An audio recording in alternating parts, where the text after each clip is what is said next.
Hello, and welcome to our third week on the theme of embracing change for Awaken. One of the most catastrophic events that we read about in the Hebrew Bible is the Babylonian exile. The Babylonians came into Jerusalem and they sacked the city, but more than that, they destroyed the temple. Now, this was incredibly significant because the temple wasn't just the place where everybody worshiped.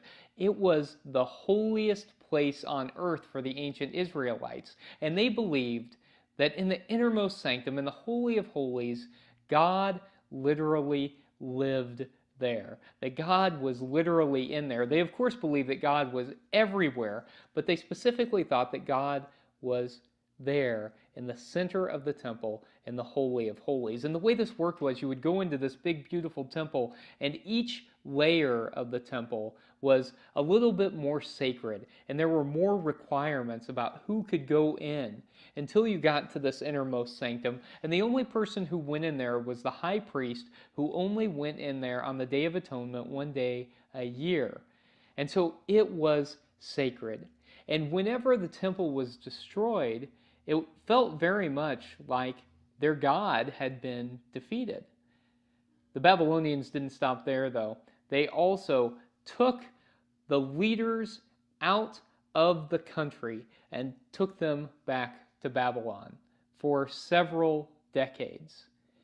You can understand how heart-wrenching this must have been, how much despair there must have been in the midst of all of this. And it is in this context that the book of Lamentations was written.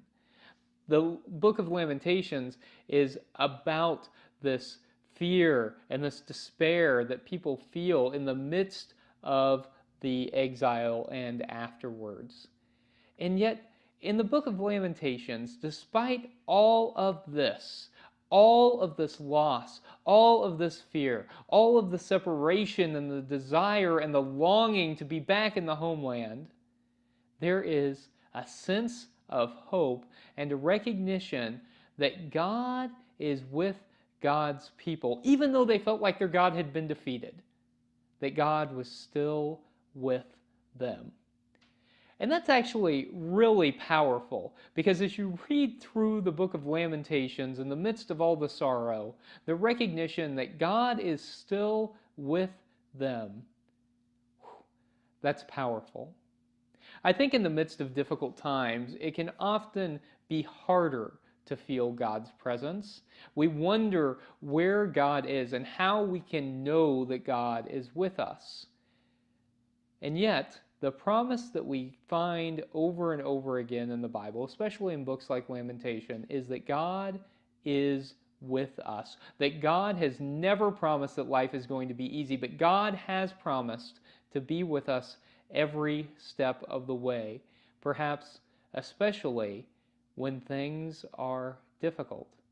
And if we allow ourselves to embrace that idea that God is with us at all times and through all things, especially in the midst of difficulty, that can bolster us up, especially whenever we're feeling low or when things aren't going our way. We don't expect God to fix it or to come in and magically make everything right, but instead, it's a knowledge that even if we feel abandoned by everybody else, that God is with us, and that we are still connected to this great divine mystery. And for me at least, that's something that I find incredibly inspiring, especially in the difficult times. During this section, we're talking about embracing change. And change can be really good. Change can also be really hard, really difficult, and not all change is good. And yet, recognizing that no matter what kind of change we are going through in our lives, God is with us is powerful, because it can help us get through that change, whether it's bad change or good change, or even good change that is still really, really hard. that God is with us. Embracing change. This week's spiritual practice is to read a new book of the Bible. We're trying new things as we are embracing change. And so this week's spiritual practice is to try and read a new book of the Bible. Or if you've read them all, to read one with which you are less familiar. If you've read all the books in the Bible and you're familiar with them all, maybe reading a non-canonical biblical text, like say the Gospel of Thomas or one of the other Gnostic Gospels. Perhaps that is something new that you could read that might give you new insights. And as you read, ask questions about the text. What's the author's concern?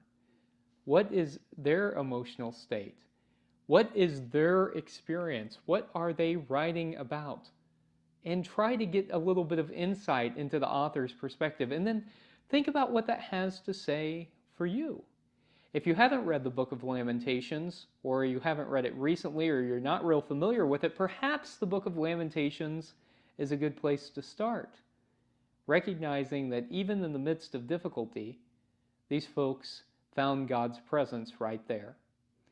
Whatever book you choose to read, I hope it's meaningful for you and gives you some insight into God's presence in your life. May it be so. Amen.